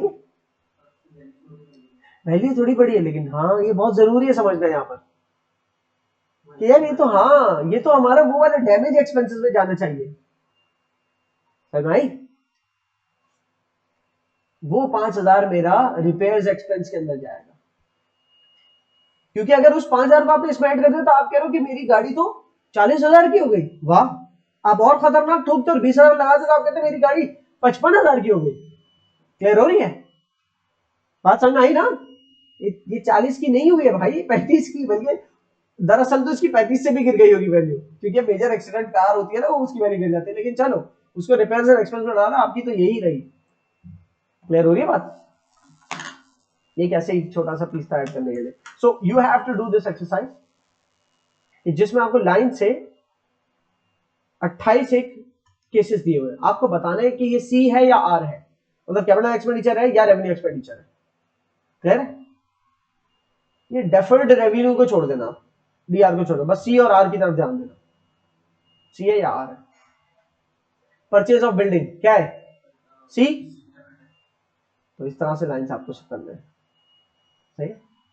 इसके आंसर यहां लिखे हैं, 1 का आंसर ये है, 2 का आंसर ये, लेकिन बाद में देख लो ये आपके एक साथ में सॉल्व करनी है। उसके बाद फिर हम बढ़ेंगे कि अगर हमने इनकरेक्ट ट्रीटमेंट कर दी, जिसका मैंने आपको एक आइडिया दे भी दिया था, अगर मैंने इनकरेक्ट ट्रीटमेंट कर दी कैपिटल एक्सपेंडिचर को रेवेन्यू गिन लिया तो उससे क्या असर होगा। तो उसका असर यहाँ पर वाजे है, लेकिन मैं चाहता हूँ कि आप पहले ये एक्सरसाइज कर ले, तो उसके बाद हम फिर वो क्लास कंटिन्यू करें। अच्छा, ये आप लोगों ने सॉल्व कर लिया होगा।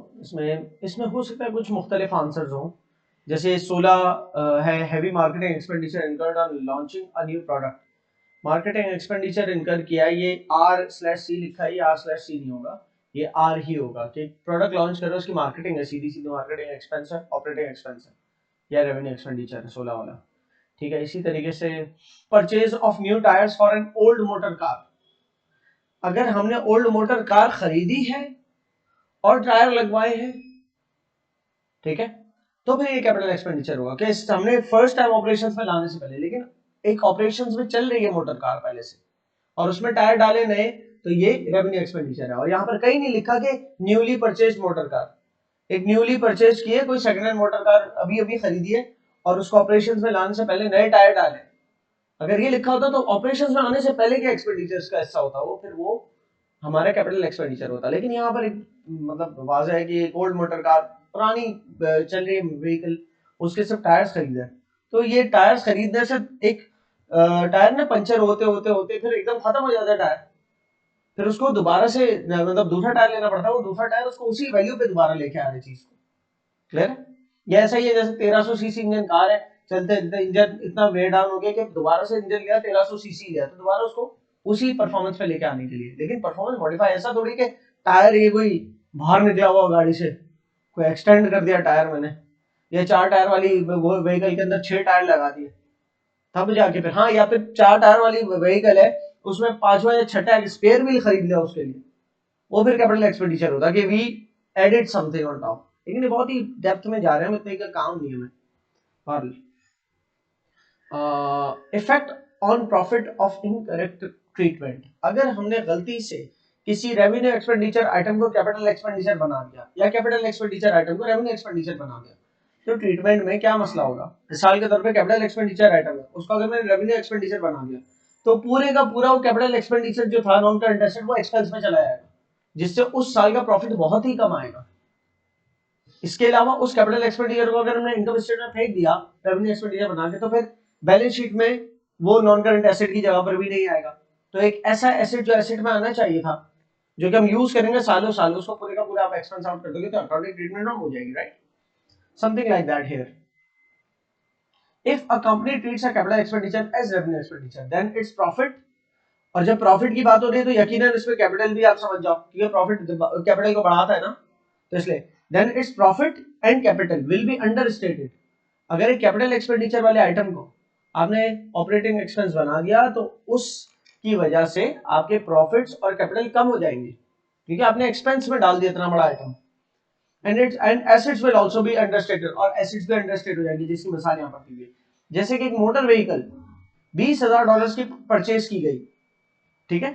अब हुआ क्या उसके साथ,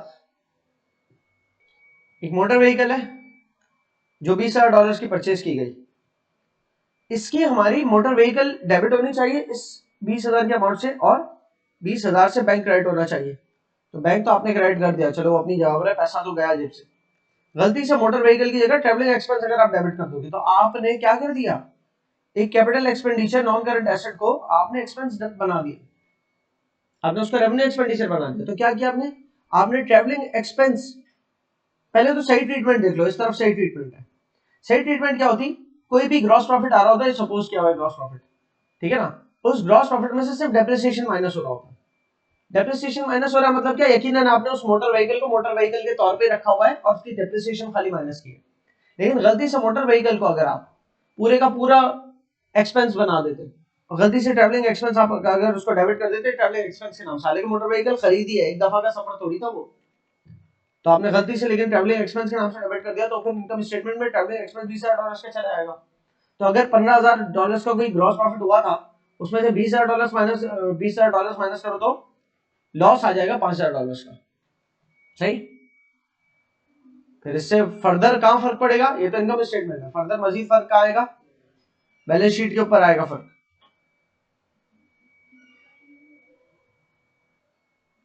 अभी बैलेंस शीट नजर आ रही है। तो एक आइटम जो मोटर व्हीकल में आना चाहिए था उसको मोटर व्हीकल में नहीं डाला। अगर कोई भी आपके बैलेंस शीट की डेबिट साइड, ये सिर्फ एक्सट्रैक्ट है, एक्सट्रैक्ट है खाली, पूरी बैलेंस शीट नहीं, एक हिस्सा तोड़ गया, तो बहुत सारी फिगर्स कोई होंगी बैलेंस शीट में एसेट्स वाली साइड पे, तो कुछ मिला के 75,000 आ रहा है। अगर मोटर व्हीकल भी यहाँ पर आ जाती तो कितना हो जाता ये, 95 नहीं 91,000 होता, क्योंकि वो मोटर व्हीकल 20,000 की पूरी थोड़ी जाती, डेप्रिसिएशन भी तो माइनस होती ना कोई, सपोज 4,000 की डेप्रिसिएशन, ठीक है? तो 91,000 के एसेट आने चाहिए थे ना हमारे, लेकिन क्या आ रहे हैं 75,000 के, क्योंकि मोटर व्हीकल और एक्यूमुलेटेड डेप्रिसिएशन डाली ही नहीं उसकी। क्यों? क्योंकि हमने उसको पूरे के पूरे मोटर व्हीकल को एक्सपेंस में फेंक दिया 20,000 के नाम से। हालांकि होना क्या चाहिए था, मोटर व्हीकल हमारी जो है वो 20,000 से आई, और उसके अलावा डेप्रिशिएट, उसकी भी डेप्रिसिएशन इंफॉर्मेशन भी दी हुई होगी वहां पर, $4,000 की depreciation. The company depreciates it's property plant and equipment at 20%। तो 16,000 की चीज 20% डेप्रिशिएट होगी तो 4,000 डेप्रिशिएट होनी चाहिए। तो एक्यूमुलेटेड डेप्रिसिएशन में 4,000 माइनस हो रहा है, और डेप्रिसिएशन एक्सपेंस इनकम स्टेटमेंट में डेप्रिसिएशन एक्सपेंस जाना चाहिए 4,000।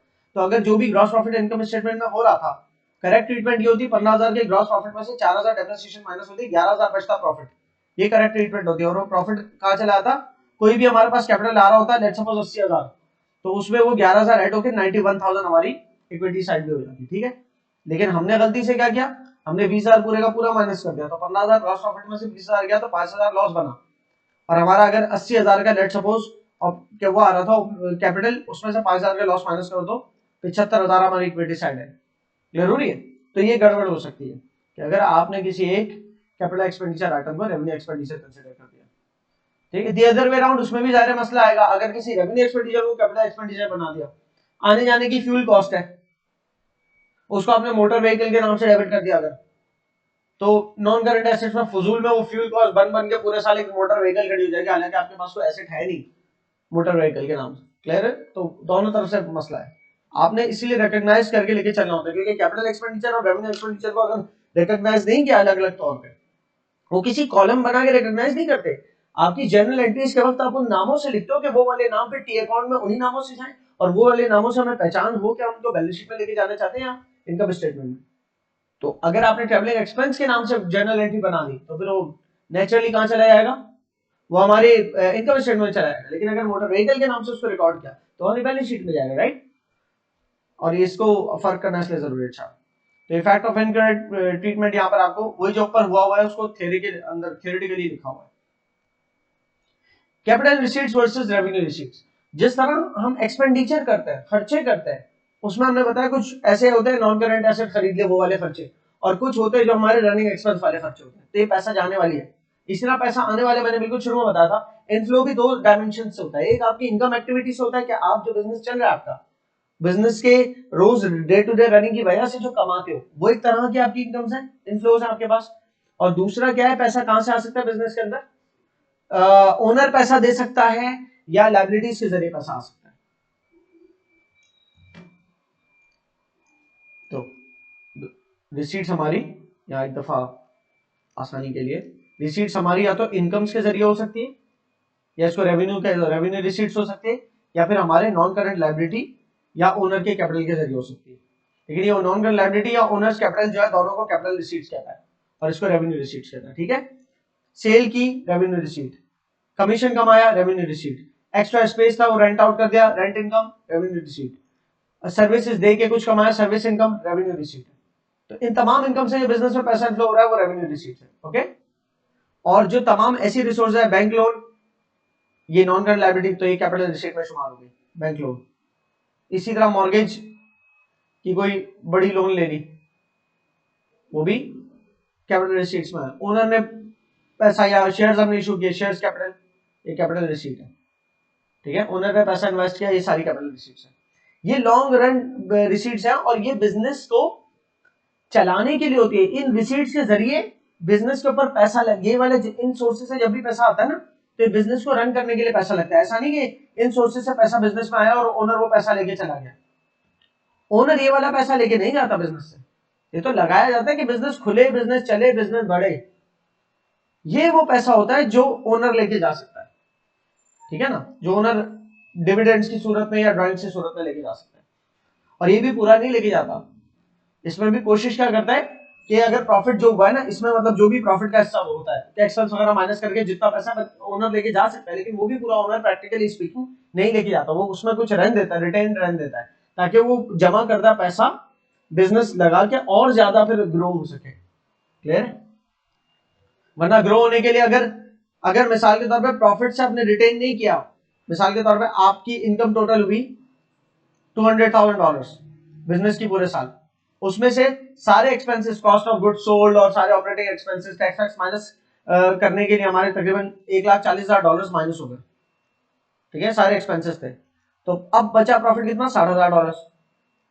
तो ओनर चाहे तो ये लेके जा सकता है पूरा, लेकिन ओनर इसमें से कुछ रहने देगा बिजनेस में, क्योंकि अगर नहीं रहने दिया, ओनर सारे पैसे ले गया तो उसके बाद क्या होगा, 1,40,000 जो है वही बिजनेस में रह गया, वही बिजनेस री इन्वेस्ट करेगा, फिर दोबारा से 2 लाख की सेल करेगा, फिर दोबारा से 1,40,000 का एक्सपेंस जो जो सारे खर्चे हैं उसमें निकल जाएगा, फिर तो ग्रो ही नहीं होगा business.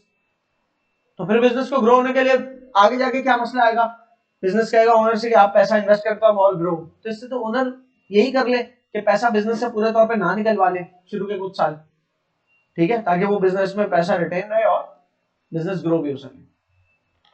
Capital receipts, revenue receipts का फर्क आप देख लेंगे, उसकी एग्जांपल्स यहां पर गिवन है, ठीक है, दोनों कॉलम्स। कैपिटल रिसीट्स और रेवेन्यू रिसीट्स की गलत ट्रीटमेंट के नुकसानात। अब यहां एक केस दिया हुआ है आपको जिसमें बताया कि किस तरह से गलती से एक कैपिटल रिसीट को रेवेन्यू रिसीट कंसीडर कर लिया और क्या नुकसान हो सकता है उससे। केस में पूरा पढ़ के नहीं, मैं वैसे ही बताता हूं। हुआ ये कि आपने एक पुरानी मशीन, आपकी बुक्स में by book value, net book value wise $1,20,000 की थी, मतलब डेप्रिसिएशन माइनस करने के बाद ये वैल्यू की थी $1,20,000 तक की, वो आपने बेची, और कितने में बेची, 1 लाख में बेची। कितने में बेची, ये हमारी रेवेन्यू रिसीट है, कैपिटल रिसीट है, एक तरह से रेवेन्यू कैपिटल रिसीट्स के अंदर एक और कुछ मिसाल दे दूं, कैपिटल रिसीट्स के अंदर कोई नॉन करंट एसेट बेचता है वो भी कैपिटल रिसीट है, समझ? इसको यूं समझो, ओनर बिजनेस में जब पैसा इन्वेस्ट कर रहा है, मिसाल के तौर पे $2 लाख, क्या है ये बिजनेस के लिए? कैपिटल रिसीट है। बिजनेस ने उस $2 लाख से एक मशीन ली, ठीक है, ताकि वो बिजनेस चल सके, लेकिन बिजनेस ने फिर दोबारा वो मशीन बेची थी, कहा नहीं यार ये मशीन काम की नहीं है, तो ये जो $2 लाख दोबारा मिल गया बिजनेस को, लेट सपोज 2 लाख पूरे मिल गए, तो ये रेवेन्यू रिसीट थोड़ी आएगी। ओनर ने कैपिटल दिया, उस कैपिटल से कुछ मशीनरी खरीदी ताकि बिजनेस स्टार्टिंग में चल सके, फिर उस मशीनरी से कुछ मैन्युफैक्चर करके प्रॉफिट में कुछ बेचेंगे, वो रेवेन्यू रिसीट होता माल अगर, लेकिन खुद मशीनरी बेच दे तो ये तो नॉन करंट एसेट सेल कर दिया। अंडा देने वाली मुर्गी का अंडा बेचना इज अ रेवेन्यू रिसीट, लेकिन पूरी मुर्गी बेच देना इज अ कैपिटल रिसीट। समझ में आ रही बात? तो आपने अगर एक नॉन करंट एसेट बेचा है 1 लाख का, ठीक है, वैल्यू उसकी कितनी थी? 1,20,000, लेकिन आपने उसको बेचा कितने में? 1 लाख से। आपके पास बैंक डेबिट होता है, ठीक है, और आपको चाहिए कि मशीन को आप क्रेडिट करें, आपकी बुक्स में 1,20,000 की खड़ी है तो 1,20,000 से क्रेडिट करें, और डेबिट साइड पे 20,000 का लिख दे लॉस ऑन डिस्पोजल। क्या लॉस है ना, 1,20 की मेरी चीज जा रही है, उसके बदले 1 लाख आ रहा है खाली, तो लॉस ऑन डिस्पोजल, ठीक है, ये होनी चाहिए इसकी एंट्री। अगर ये एंट्री होगी तो क्या होगा, इस एंट्री के इस तरह से बनने में ये होगा कि लॉस ऑन डिस्पोजल आपका कहां पर चला जाएगा? इनकम स्टेटमेंट में, और मशीन जो क्रेडिट हो रही है ये आपके मशीन के टी अकाउंट से मशीन को कम कर देगी, तो इसका इंपैक्ट कहां पर होगा? बैलेंस शीट के अंदर, कि एक मशीन के टी अकाउंट में मशीन 1,20,000 के डेबिट साइड पे खड़ी हुई, वो चली गई मशीन तो क्रेडिट हो गई मशीन, तो बैलेंस शीट के अंदर मशीन खत्म, इसका इंपैक्ट बैलेंस शीट पे होगा, राइट? तो ये उसूलन एंट्री होनी चाहिए। लेकिन अगर आपने गलती से एंट्री इसकी जगह ये बना दी, तो मैं रॉन्ग एंट्री बता रहा हूं, आपने कर दिया बैंक डेबिट और सेल क्रेडिट, आपने कहा 1 लाख रुपए मेरे पास आया, 1 लाख से बैंक डेबिट और 1 लाख से सेल्स क्रेडिट, ये सेल्स कहां जाएगा?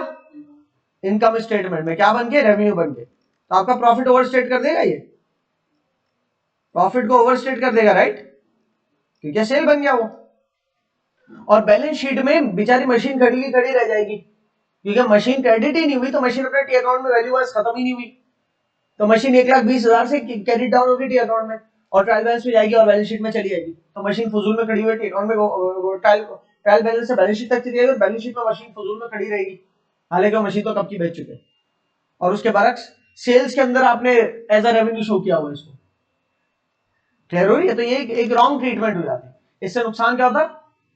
अगर इस रॉन्ग ट्रीटमेंट को करते तो इससे नुकसान ये होता है कि आपका प्रॉफिट ओवरस्टेट हो जाता, आपके एसेट्स ओवरस्टेट हो जाते। एसेट्स क्यों ओवरस्टेट हो रहे हैं? मशीन जो कि खत्म कर देनी चाहिए थी, क्रेडिट कर देनी चाहिए थी, क्रेडिट नहीं की, तो प्रॉफिट ओवरस्टेट हो रहा है, और क्या ओवरस्टेट हो रहा है? एसेट्स ओवरस्टेट हो रहे हैं, और कैपिटल भी ओवरस्टेट हो रहा है, क्योंकि प्रॉफिट ओवरस्टेट हो रहा है, कैपिटल भी ओवरस्टेट हो रहा है। क्लियर हो रही है बात? प्रॉफिट क्यों ओवरस्टेट हुआ? क्योंकि सेल्स क्रेडिट थी ना, सेल्स जितनी बढ़ती चली जाएगी वो प्रॉफिट में पॉजिटिव कंट्रीब्यूट करती है ना। क्लियर हो रही है? So effects of incorrect treatment of profit and asset valuation, कि अगर आपने ये कैपिटल रिसीट को रेवेन्यू रिसीट के तौर पर ट्रीट कर दिया तो उसके क्या इफेक्ट्स हो सकते हैं, सही उसमें। उसके बाद आप अपने चौथे यूनिट के दूसरे हेड में आ जाते हो, accounting for non current asset, depreciation and disposal.